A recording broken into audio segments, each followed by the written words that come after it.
السلام علیکم ورحمۃ اللہ وبرکاتہ۔ لفظ کے معنی یا قیاس یا تشبیہ کی مدد سے تعبیر کرنا۔ آگ کی تعبیر فتنہ اور فساد کے ساتھ کی جائے گی، کیونکہ جس طرح آگ ہر چیز کو ختم کر دیتی ہے، اسی طرح فتنہ فساد بھی تباہ اور برباد کر دیتا ہے۔ ستاروں کی تعبیر علماء کے ساتھ کی جائے گی، کیونکہ ان کے ذریعے اہل زمین کو رہنمائی حاصل ہوتی ہے۔ لوہے اور ہتھیاروں کی تعبیر قوت اور فتح اور نصرت کے ساتھ کی جائے گی۔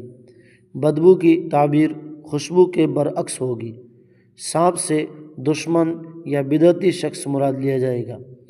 تنگ دروازوں سے باہر نکلنے سے مراد کشادگی اور نجات کا حصول ہے۔ ایک جگہ سے دوسری جگہ سفر کرنے کی تعبیر ایک حالت سے دوسری حالت میں منتقل ہونا ہے۔ وفات پا جانے کی تعبیر توبہ اور رجوع اللہ ہے۔ زراعت اور کاشتکاری کی تعبیر عمل ہے۔ کتے کی تعبیر کمزور لیکن بہت زیادہ شور مچانے والا دشمن ہے۔ شیر سے مراد ظالم اور غلبہ حاصل کرنے والا شخص ہے۔ لومڑی سے مراد مکر و فریب کرنے والا ہیلہ ساز اور حق سے گریزاں شخص ہے۔ جسم کے کسی حصے میں پسندیدہ اضافہ بھلائی اور ہر ناپسندیدہ اضافہ دکھ اور تکلیف پر معمول کیا جائے گا۔